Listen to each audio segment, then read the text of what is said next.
자, 이제 바울 사도가 로마로 목적지, 지금 사도행전의 최종 목적지인 로마로 들어가게 됩니다. 이 가는 과정에서 14일 동안을 우리식으로 얘기하면 태풍, 거기식으로 하면 유라굴로라는 엄청난 태풍을 만나서 그 태풍 속에 갇혀서 14일을 끌려갔다 그래요. 그 당시로서는 굉장히 큰 배였던 것으로 여겨져요. 276명이 함께 이 배를 타고 갑니다. 자, 그런데 지난번에도 얘기했지만 왜 그 많은 이야기, 사도 바울이 복음을 전한 그 많은 이야기들, 다른 데 가서 전할 때도 있었던 그 많은 이야기들을 제껴두고 이 마지막 이 항해할 때 이야기를 이렇게 길게 기록하는가라는 거예요. 이건 하나님의 뜻이 있고, 그러니까 여기에서 자, 가이사랴에서부터 출발해서 로마에 이를 때까지의 여기에 일어나는 일들이 우연이 아니라는 거예요. 자, 우리가 분명히 알아야 되는 것은 이 한 가지도 우연이 아니고, 그냥 보면 우연처럼 보이지만 우연이 아니고 철저한 하나님의 계획이었다라는 거예요. 이걸 여기에서 말씀의 비중에서 우리가 깨달아야 되는 겁니다. 그러면 하나님께서 무슨 계획을 갖고 무엇을 이루시는지를 우리는 들으면 되겠죠. 그리고 믿으면 될 줄 압니다. 자, 이 배가 14일 동안 태풍 가운데 유라굴로 가운데 끌려갔습니다.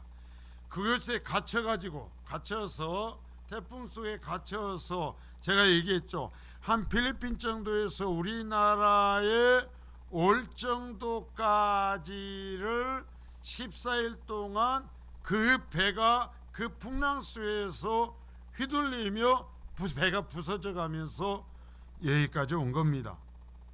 근데 이제 멜리데라는 섬에 왔다고 했어요. 멜리데는 몰타라고 그랬습니다. 이탈리아의 시실리 섬 바로 밑에 있는데요. 몰타라는 섬에까지 왔는데 거기에서 배가 박살이 나버립니다. 참 웃기죠. 사람이 살아남으려면 더군다나 이 유라굴로라는 태풍 속입니다. 살아남으려면 배가 부서지지 않아야 됩니다. 그런데 배는 박살이 나고 276명의 사람은 단 한 사람도 상함이 없이 살아남죠. 있을 수 없는 일이, 이 일이 여기서 벌어진 거죠.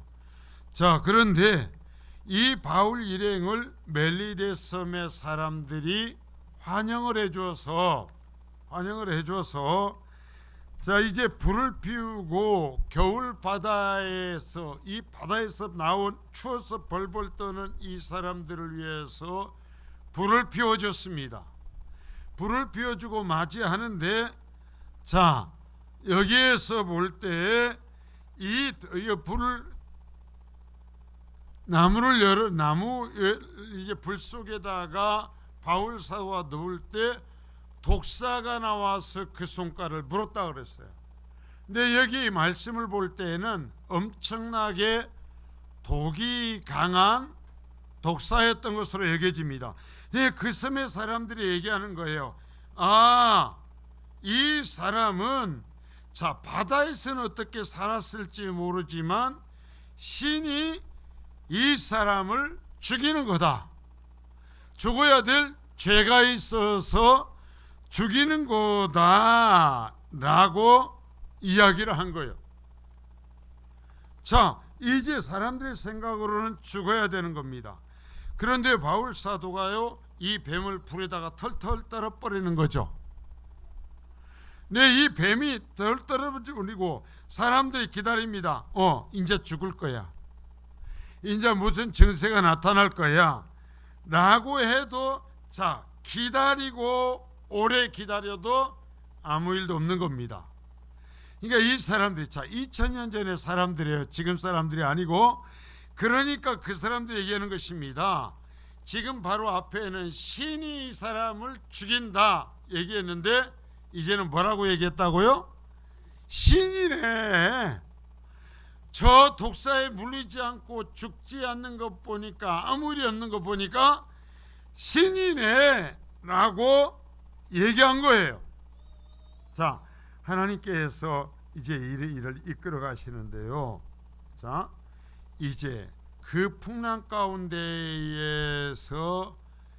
바울 사도와 가이사랴를 출발할 때에는 한 사람의 죄수였어요. 사슬에 매인 한 사람의 죄수였는데 14일의 풍랑 가운데에서 하나님은 차츰 이 바울을 이 선장보다도 백부장 율리오보다도 높은 곳에 올려가십니다. 올려가시다가 자, 이제 당신들을 내게 주셨기 때문에 나 때문에 당신들을 나의 하나님이 한 사람도 죽이지 않고 살릴 거라고 말한 그대로 살아났고, 자, 그리고 독사에 물려서 죽어야 되는데 죽지 아니함으로써 사람들이 바라볼 때 이제는 이 사람이 죽음을 당해야 되는 죄인이 아니라 누구라고요? 신이다라고 얘기하는 이 단계로 하나님이 모든 역경을 통해서, 자 보세요, 죄수로서 묶였습니다. 태풍을 만나서 풍랑 속에서 14일을 끌려갑니다. 그리고 겨울바다에 빠져요. 그리고 독사에 물려요. 하나도 편한 게 없습니다. 하나도 쉬운 게 없습니다. 전부가 다 결과가 이렇게 됐으니까 그렇지만 그 과정 속에서 볼 때에는 생명이 걸린, 생명을 위협받는 단계였어요. 자, 여기서 바울도 사람이었기에 이러한 과정 속에서 마음이 흔들릴 수도 있었을 것입니다. 그러나 그 과정들을 통해서 하나님은 이 바울 사도를 신과 같은 존재로 올려가는 거죠. 자, 그런데 여기에서 살아났지만 바로 배를 타고 저 로마로 갈 수가 없습니다. 왜냐하면 이때는 풍랑이 일어서 무려 이 풍랑이 잦아들 때까지, 바람이 불지 않을 때까지는 석 달을 기다려야 됩니다. 석 달. 자, 사람이 몇 명이었다고 그랬어요? 276명. 우리가 한번 쉽게 계산해 봅시다. 석 달 270명 있다가 환대받고 갔대. 그렇게 쉽게 생각하면은 아무것도 안 돼요. 자, 276명 저번에 생각했죠. 쉽게 생각해서 이 사람들이 세 끼를 먹는다, 하루에 세 끼를 먹는다 그러면 몇 끼의 밥이 된다고요? 쉽게 말해서 900끼 정도 된단 말이요. 우리가 계산하기 쉽게 해서 1000끼로 계산해 갖고 온다면 한 끼에 얼마씩이요? 10,000원씩만 잡아도,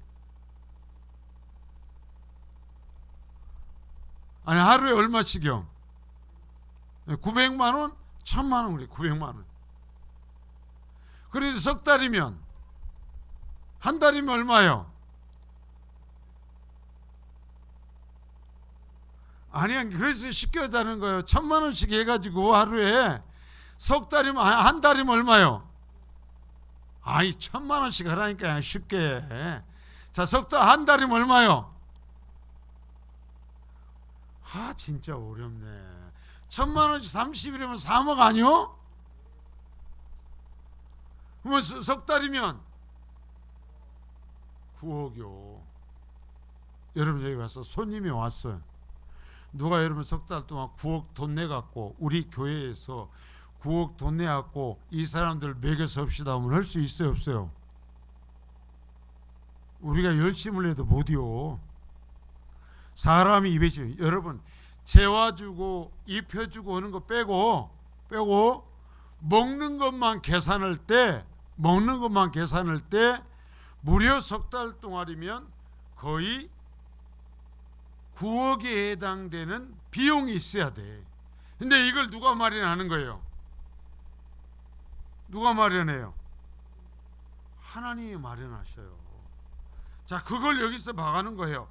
그래가지고 그 다음에 풍랑을 입고 독사에 물려서 뭐 한 3일 정도 환대를 했으면 끝나는 것이 아닙니다. 이 풍랑이 끝나고 갈 때까지 먹여 살려야 되는, 먹고 살아야 되는 거예요. 그래서 하나님께서 또 하나의 일을 벌이십니다. 그 일이 뭐예요? 추장 보블리오의 아버지가 병에 걸려 죽어가는 겁니다. 자, 이 고대 세계에서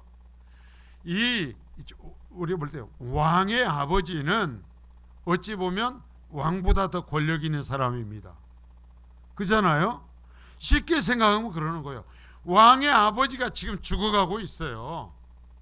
죽어가고 있는데 이 소문을, 바울에 대한 소문을 듣고 여기서 불러서 바울이 그 사람을 살려낸 거예요.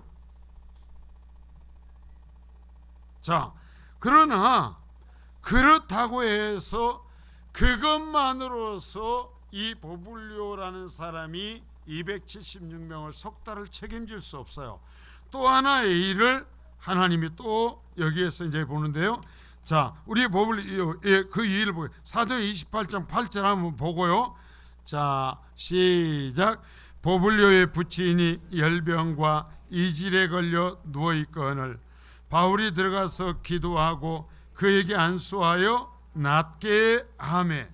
자, 바울의 일행이 보블리오의 집에서 환대를 받고 있을 때 딱 그때 맞춰서 그의 아버지가 열병과 이질에 걸려서 고통을 당합니다. 이 이야기를 하나님이 하시는 것은 이게 우연이 아니라는 거예요. 우연이 아니라는 이야기를 하나님이 하시는 것입니다. 하나님의 계획이었고 하나님이 이끌어 가시는 방법이라는 겁니다. 자, 보십시오. 그런데 하나님은 바울의 일행이 갔을 때를 맞춰서 이 섬의 가장 높은 사람의 아버지, 어쩌면 왕의 아버지에게 이런 병이 걸리도록 하는 거죠. 자, 보블리오는 이 신과 같은 사람, 바울에게 자신의 아버지가 열병에 걸려서 고통을 당하고 있다는 것을 알려주었을 것이며, 바울은 그 사람을 위하여 자신의 하나님께 기도하였고 그 사람이 나음을 받게 되는 거죠. 자, 그러면 하나님은 그 다음에 또 어떻게 일을 이끌어 갈까요? 저는 그래서 성경을 이러한 관점으로 볼 때 하나님이 이런 일을 이끌어 가시는 것을 보면서 재미가 있어요. 제가요, 우리가 여기까지 온 것들을 돌이켜보면서 보면 참 재미가 있어요. 우연이 아니요. 어떠한 일이 있을 때 하나님께서 생각도 안 했던 사람들의 마음을 움직이며 일을 이끌어 가십니다. 참 그래. 여기 보세요.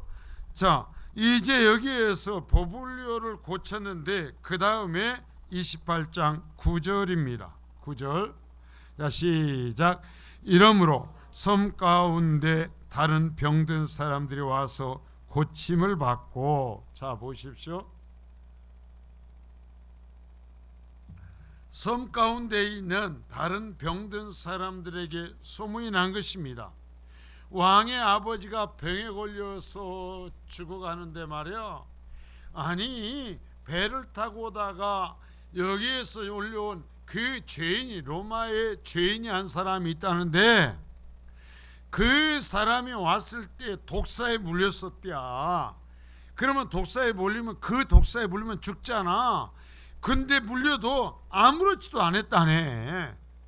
그런데 이 우리 왕의 아버지가 말이야 병에 걸려서 죽어가는데 그 사람이 와서 고쳤대 하는 소문이 섬에 쫙 퍼지는 것입니다.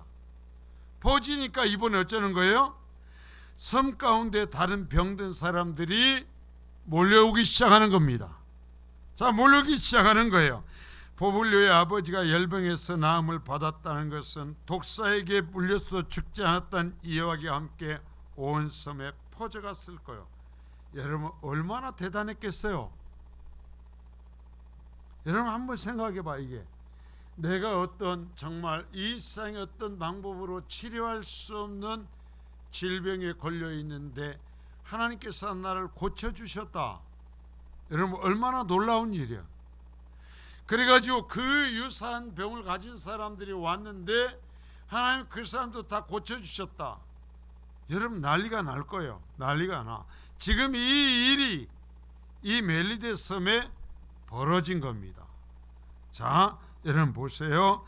그런 이 섬의 사람들이 다른 병든 사람들을 바울에게 데리고 왔고, 바울은 하나님의 이름으로 이들을 고쳐 주었어요. 자, 이제 여러분 보세요. 그러면 이때쯤 되면 바울이 이 멜리데 섬에서 어떤 존재가 됐겠어요? 어떤 존재가 됐겠어요? 이제는 정말 거의 신입니다. 이제는 신인 거예요. 이쯤 되면 이 멜리데 섬에 있는 사람들이 이 바울이 머물고 있는 동안에 바울과 그 일행을 책임을 지겠어요? 안 지겠어요? 신이 왔다니까. 신이 왔어. 석 달이 아니라 3년이 있어도 문제가 없는 겁니다. 자, 그러면서 더 중요한 건 뭐냐면 이 모습을 지금까지 진행되는 걸 쭉 곁에서 누가 봤어요? 바울을 호송하는 책임을 진 백부장 율리오가 이 모습을 계속해서 봤어요. 옆에서 로마의 병사들이 이 모습을 봤어요. 자, 또 누가 봤어요? 누가 봤어요? 배를 타고 가던 전체 276명 이 사람들이요 같이 14일 동안 풍랑을 그 속에서 이제는 죽을 수밖에 없는 속에서 저 사람의 신이 우리를 구원하는 것을 봤고, 독사에 물려도 죽지 않는 것을 봤고, 이 멜리데 섬에 왕의 아버지가 죽어가는 것을 살리는 것도 봤고, 그 섬의 온갖 병자들을 다 살려내는 것도 이 같이 배를 탔던 사람들이 봤어요? 안 봤어요? 자, 여러분 물어봐요. 세상에서 제일 허풍이 심한 사람들이 누구라고 그래요? 에? 허풍이 제일 심한 사람들. 죄송해요, 우리 교회는 없는 것 같아요. 근데 낚시꾼이래. 낚시꾼이 가지고 낚시를 해가지고 고기를 하나 잡은 거야. 고기를 하나 잡아가지고 요만한 걸 잡으면, 자, 그 다음날 와서 고기를 잡았다고. 얼마나 것 잡았다고 그래? 팔뚝만한 걸 잡았대. 한 달 있으면 얼마나 것이 돼 이게? 사람 맞아. 우리 집사님 낚시하시는가? 사람만한 것이 되는 거야. 사람만한 것이. 여러분 봐봐요. 자, 지금 바울은 로마로 가야 돼요. 피할 수가 없어요. 죄수로서 왔습니다. 자, 그런데 하나님께서 바울도 견딜 수 없는 고난의 과정을 통해서 바울을 그 당시 2000년 전에 그 사람들이 정말 이 사람은 신이다라고, 절대로 죄수가 아니다, 신과 같은 존재라고 인정할 수밖에 없도록 바울을 높이시는 거예요. 자, 이제 그래서 276명이 석 달을 머무는 것은 문제도 아닙니다. 문제도 아니야. 그래서 죄수였던 그가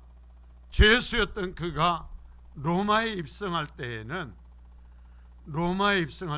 죄수가 아니에요. 자, 이건 뒤에 제가 조금 이따 더 뒤에 보강을 할 텐데요. 자, 하나님의 제가 얘기했죠. 바울이 그 가슴에 품고 가는 것은 하나님의 꿈이었다 그랬어요. 로마의 복음을 전하는 하나님의 꿈을 이제는 바울이 품고 가는 거예요. 죽으면 죽으리라, 나는 가서 복음을 전하리라는 이 하나님의 꿈을 품고 하나님의 사람이 이제 이 로마를 향해서 갑니다. 그럴 때 하나님께서 바울만 가라, 내가 가라고 하시니 가라가 아니라 하나님이 동행하시는 거예요. 하나님의 계획 속에 이끌어 가시는 거예요. 여러분, 우리가 기왕에 이 세상을 살아나갈 때 이 하나님의 꿈을 품으실 수 있기를 바랍니다.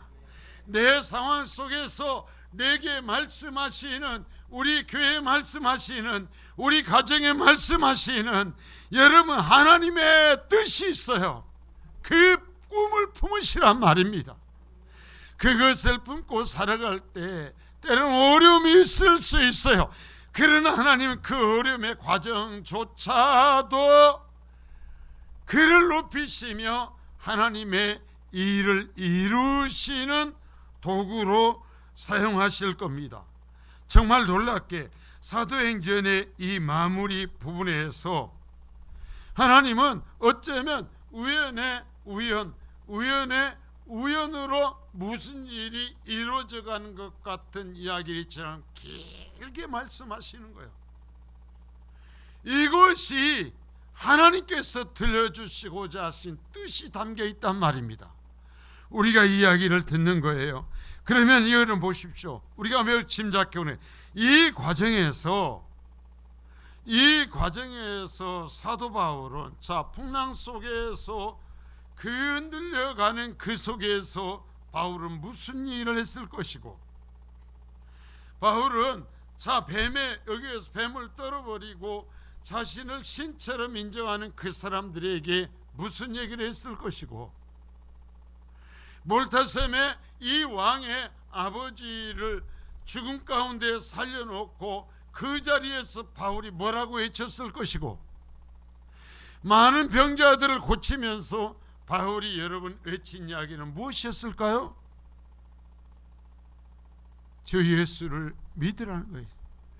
예수 그리스도가 하나님의 아들이시요 그가 당신들을 위해서 십자가에 달리셨다라는 그 복음을 전했을 거예요. 저는 이것을 믿어요. 그렇기에 하나님께서 이 이야기를 하는 것입니다. 그래서 아마도 그 섬에 많은 사람들이 회개하고 돌아왔겠죠. 죄수가 되어서 쇠사슬에 끌려가던 바울, 그 배가 파선하여 죽을 고비를 넘긴 바울을 통하여 하나님은 오히려 많은 사람을 살려낼 기회를 주셨던 거죠. 여러분 여기서 한번 돌이켜봐요. 그토록 정말 주임을 만난 뒤에 다메스크상에서 주임을 만난 뒤에 순종하고 오직 하나님의 말씀을 전하며 왔던 그를 왜 예루살렘에서 붙잡히게 하는가? 그 수모를 당하게 하는가? 겨우 가이사랴로 가서 총독의 보호 속에서 있는데, 자 여러분 2년 동안 재판을 진행해 주질 않는 거예요. 무죄라는 알면서도 재판을 해주지 않아, 풀어주지 않아. 얼마나 답답했겠어요. 지금도 여러분 우리가 가서 2달만 감옥에 갇혀있는, 우리 현대식 이 시설 좋은 감옥에 갇혔어도 병이 나서 죽을 거예요. 안 그러겠습니까? 내 죄가 없는 것을 하나님이 인정하시면서 하나님 말씀하시면서도 2년을 아무것도 하지 못하게 감옥에 있도록 하시는 거예요. 그리고 그거에서 도저히 자신의 어떤 재판을 공정하게 받을 수 없어서 로마 황제에게 요청을 했는데, 하나님이 그를 또 가만히 편안하게 좀 보내시면 어때?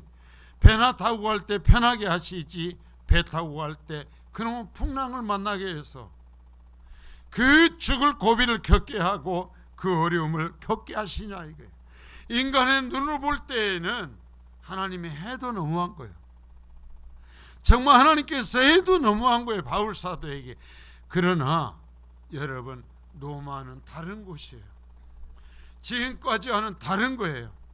그래서 하나님께서 이처럼 철저하게 준비하여서 바울 사도가 로마에 들어갈 때에는 신처럼 여김을 받으면서 갈 수 있도록 해주셨던 거예요. 이게 하나님의 은혜죠. 자, 바로 이 과정 속에서 바울은 계속해서 복음을 전했을 거예요. 디모데후서 4장 2절을 한번 보겠습니다. 자, 시작. 너는 말씀을 전파하라. 때를 얻든지 못 얻든지 항상 힘쓰라. 범사에 오래 참음과 가르침으로 경책하며 경계하며 권하라. 자, 말씀을 전하라는 거예요. 바울 사도가. 자, 디모데후서는 마지막 편지요. 바울 사도가 이제 마지막 편지, 디모데에게 보내는 편지입니다. 말씀을 전해라. 때를 얻어서 다른 사람이 잘 듣는다고 해서 전하는 것이 아니라 얻든지 때를 얻든지 못 얻든지 항상 말씀을 전하는 일에 힘쓰라. 범사에 오래 참고 가르치고 또한 경책하며, 말씀을 전하는데 어떻게 경계하며 책망하고 경계하며 권해라 얘기를 하죠. 자, 사도행 2장 24절 바울 사도가 했던 얘기를 들어봐요. 자, 시작. 내가 달려갈 길과 주 예수께 받은 사명 곧 하나님의 은혜의 복음을 증언한 일을 마치려 하면은 나의 생명조차 조금도 귀한 것으로 여기지 아니하노라. 내가 복음을 전할 수 있다면 나는 내 생명조차도 조금 더 귀한 것으로 여기지 않는다. 예루살렘으로 올라가면 하나님이 말씀하십니다. 너는 고난을 당한다. 너는 감옥에 갇힌다. 하나님 성령님께서 하나님의 사람들을 통해서 계속 말씀하시지만, 그러니까 올라가지 말라고 그러는 거예요. 그런데 바울 사도 얘기합니다. 아니야, 나는 간다. 하나님이 나를 경계하셨어. 준비하라고 하셨어. 그러니까 나는 간다. 내 생명조차 조금 더 귀한 것으로 여기지 않고 복음을 전할 수 있으면 간다. 정말 자신의 생명을 내어놓고 바울 사도는 하나님의 꿈을 품고 로마로 가죠. 여러분, 내가 하나님의 꿈을 품었어요. 하나님께서 명하시는 일을 해요. 내가 하나님의 일을 이루며 살려고 해요. 그러면 여러분, 어려움이 없는 게 아니요. 그러면 도전이 없는 게 아니요. 들은 고통이 없는 게 아니요. 여러분, 하나님의 일을 하려고 하면 의의 싸움을 벌여야 되는 거예요. 어려움이 있어요. 그래도 하나님 붙잡고 함께 해 주실 걸 믿습니다. 그래도 가는 거예요. 자, 28장 10절 말씀입니다. 자, 시작. 후한 예로 우리를 대접하고 떠날 때에 우리 쓸 것을 배에 실었더라. 이 말씀을 읽으면 웃음이 나요. 하나님께서 바울을 그토록 어찌 보면 고난 속에 몰아넣어놓고 이 말씀을 하나님에다 기록해 놓으신 거 보면 웃음이 나. 그냥 좀 대접받게. 어떻게 이 사람들이 여러분 바울 사도를 이처럼 존경하고 신처럼 섬겼겠어요?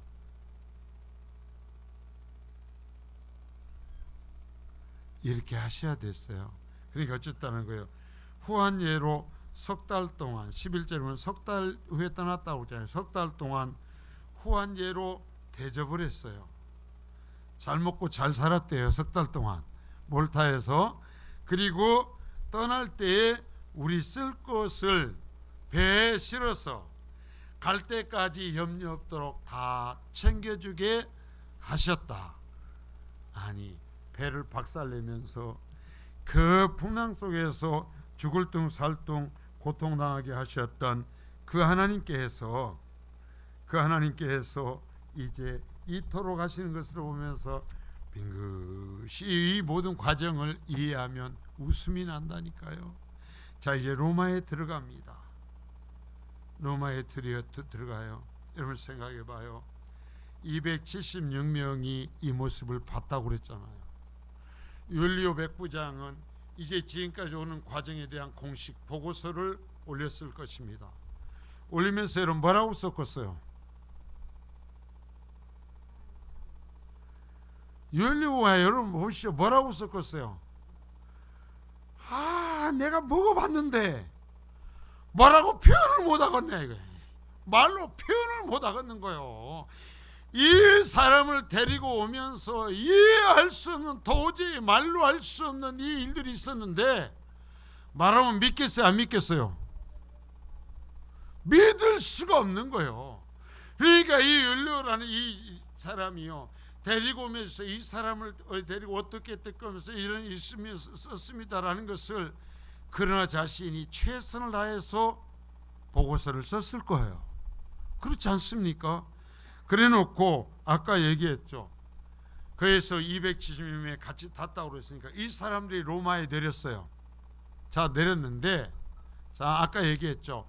낚시꾼이 요만한 거 고기 잡으면 내리면 얼마나 고기가 된다고? 팔뚝만한 것이 되는 거예요. 좀 있으면 얼마나 것이 돼? 몸통만한 것이 되는 거예요. 자, 여러분, 이 얘기를 몇 명이 떠들기 시작하는 거예요? 여러분 생각을 해봐요. 이게 한 번의 사건이 아니고 이 일련의 과정을 쭉 봤단 말입니다. 이해가 될 수 없는 일들을 봤어요. 그러니까 이 사람들이 한 번만 얘기한 것이 아니라 입만 열면 이 소리를 했을 거예요. 야, 입만 열 때마다 물고기는 커가는 거예요. 잡은 고기는 커가는 거예요. 그러니까 이 여기에서요, 바울은 죄수로서 여전히 로마에 잡혀왔지만 그 사람에 대한, 그 바울에 대한 소문은 이미 로마에는 뭐가 되어버린 거예요? 신이 돼버린 거예요. 신이 돼버려. 그렇게 도착을 해요. 이게 여기에 하나님의 계획이고 신비함이. 그래서 사실상 첫 번째 재판에서는 바울 사도가 무죄로 풀려난 것으로 얘기해져요. 이런 사람 어떻게 하겠어요? 그러나 복음을 전하다가 다시 잡혀서 순교를 하는 거죠. 자, 보십시오. 로마에 들어가요. 멜리데 섬에서 항해할 수 없는 겨울 석 달을 지낸 바울의 일행은 로마를 향하여 올라갑니다. 석 달 동안 하나님께서 보내신 멜리데에서 복음을 전하여 영혼을 구원하고, 이제 하나님께서 항상 함께 하신다는 확실한 인식을 하고 하나님의 꿈을 품고, 바울이 생각했을 거예요. 아, 정말 하나님이 나와 함께 하시는구나. 이제 내가 로마에서도 복음을 전하여야 하리라는 이 꿈을 품고 바울은 하나님과 함께 걸어가는 겁니다. 바울 사도의 이 석 달 동안이 그 어느 때보다도 행복한 시간이 되었을 수 있습니다. 비록 죄인으로 끌려가는 도중이긴 하지만 그 모든 사람의 생명을 주관하는 사람이 되었고, 그 결과 율리오 백부장과 모든 로마 병정들 그리고 선원들과 승객들은 이제 바울을 전적으로 믿고 따른 사람이 되었을 것입니다. 자, 13절 14절 말씀을 보겠습니다. 자, 시작. 거기서 둘러가서 레기온에 이르러 하루를 지낸 후 남풍이 일어나므로 이튿날 보디올에 이르러 거기서 형제들을 만나 그들의 청함을 받아 이래를 함께 머무니라. 그래서 우리는 이와 같이 로마로 가니라. 자, 보디올이라는 곳에서 배 내려서 이제 로마라는 이 수도로 올라갑니다. 올라가는데 보디올이라는 곳에 이르러서는 이미 로마 교회로부터 연락을 받은 그리스도인들 만나서 백부장 율리오의 허락을 받아 일주일을 그들과 함께하며 복음을 전하. 자, 죄수가요, 보디올에서 일주일을 머물면서 복음을 전할 수. 왜? 율리오에게 바울은 신이라니까요. 이제 그가 내가 여기에서 좀 복음을 천천히 가자고 하면 그러자고 하는 거예요. 자, 이 풀린 이 사람들은 죄수들이 아니잖아요. 나머지 사람들이 퍼져서 지금 로마로 가고 있는 이 바울이라는 사람에 대한 소문은 바울보다 훨씬 빠르게 로마로 달려간 겁니다. 로마에 이른 겁니다. 그래서 이미 로마 교회로부터 연락을 받은 그리스도인을 만나서 보디올에서 일주일 동안 말씀을 가르칠 수 있는 기회를 얻습니다. 그리고 그 형제들과 함께 로마로 들어갑니다. 자, 로마로 이제 두려울 수도 있는 길을 하나님은 바울 사도 혼자 가지 않고 숨이 막힐 정도로 참 감사해요. 바울 사도 혼자 가지 않고 이 형제들이 함께 하도록, 말 타고 가는 거 아니잖아요. 걸어가는 거잖아요. 이 많은 사람들이 바울 사도와 함께 동행할 수 있도록 하는 거죠. 하나님께서 이 바울과 동행하는 거죠. 자, 25절입니다. 이제 15절, 28장 15절 시작. 그곳 형제들이 우리의 소식을 듣고 아비오 광장과 트레이스 다바르네까지 맞으러 오니 바울이 그들을 보고 하나님께 감사하고 담대한 마음을 얻으니라. 자, 로마에는 이미 로마의 바울 사도가 로마서를 보냈었던 것처럼 교회가 있거든요. 성도들이 있거든요. 그러니까 이 바울 사도의 소문을 듣고 교인들이 쏟아져 나오는 겁니다. 자, 그럴 때 아비오 광장, 이거 트레이스 다바르네라고 하는데 이번 번역에는, 이전 번역은 여기를 뭐냐면 삼관이라고 그래요. 삼관. 뭐냐, 세 개의 여관이 있는 어떤, 그러니까 로마로 올라가는 길 어떤 중간에 딱 쉬고 갈 수 있는 숙박촌이, 숙박촌.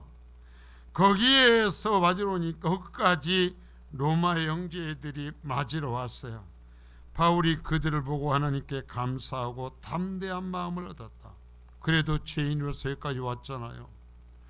그런데 자신을 그처럼 극대하게 맞이하는, 극진하게 맞이하는 그 로마의 성도들을 바라보면서 하나님께 감사할 수 있었고 담대한 마음을 얻고 올라갈 수 있었다라는 얘기죠. 자, 여러분 보세요.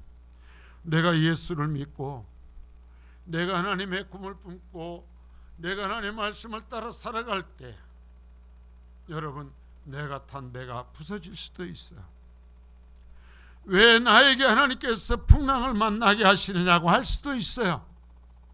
그러나 중요한 건 뭐냐면 내가 하나님의 꿈을 버리지 않는 거예요. 내가 하나님의 꿈을 내버리지 않는 거예요. 그럼 하나님께서 나를 버리시질 않아요. 왜 내가 이런 일을 겪어야 되냐고. 몰라요. 저도 그런 어려움을 안 겪었으면 좋겠어요. 저도 그런 일도 안 겪었으면 좋겠어요. 그러나 그 과정은 하나님이 겪게 하시면 어쩔 수가 없어요. 그러나 내가 평생을 가면서 놓치지 말아야 되는 것은 하나님의 꿈이에요. 하나님이 주신 하나님의 계획이요, 하나님의 나라요, 하나님의 말씀이에요. 그것을 품고 가는 거예요. 그러면 배가 부서져도 하나님은 하나님의 꿈을 위해서 나를 이끌어가는 거예요. 독사에 물려서 이제는 죽는구나 하는 일이 벌어져도 하나님은 그 일을 통해서 높이시고 하나님의 일을 이루어가시는 거예요. 여러분이 이 점에서 우리가 살펴야 되는 건 뭔가? 왜 내가 쇠사슬에 매야 됩니까? 왜 내가 풍랑을 만나야 됩니까? 왜 내가 뱀에 물려야 됩니까가 아니라 내 속에 하나님의 꿈이 있는가? 내가 변질되지 않는가? 내가 원망하고 불평하며 왜 나한테 이러느냐고, 하나님 이제 나한테 아무것도 이런 거 맡기지 마세요. 나 안 할 거예요 하면서 하나님과 멀어져 버린 것은 아닌가? 여러분, 그것을 두려워해야 된다라는 거예요. 우리는 몰라요. 우리는 몰라요. 이 사도행전이라는 그 고귀한 신약 성경에 있는 유일한 역사서예요. 유일한 역사서에서 그 마지막 긴 이 부분을, 놀랍게도 긴 부분을 이 바울 사도가 로마에 올라가는 그 고난의 이야기를 들려주는 거예요. 그러면 그 이야기는 뭐예요? 이 바울의 이야기가 한 번으로 끝난다면 하나님은 이 얘기를 기록하지 않았어요. 이렇게 기록하신 것은 이러한 과정이 계속될 거라는 거예요. 이러한 과정이 반복될 거라는 거예요.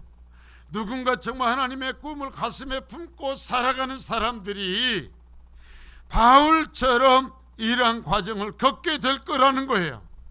그럼에도 불구하고 그 꿈을 버리지 않고 거룩함을 잃어버리지 않고 변질되지 않고 하나님의 말씀을 품고 살아가는 사람들에게는 하나님께서 바울을 높이며 사용했듯이 내가 너를 높일 것이다, 내가 너를 사용할 것이다, 하나님의 주시는 약속이란 말이야. 그냥 우연의 얘기가 아니에요. 이건 하나님의 계약서예요. 하나님의 말씀이에요. 여러분이 이 약속을 받으시기를 바랍니다.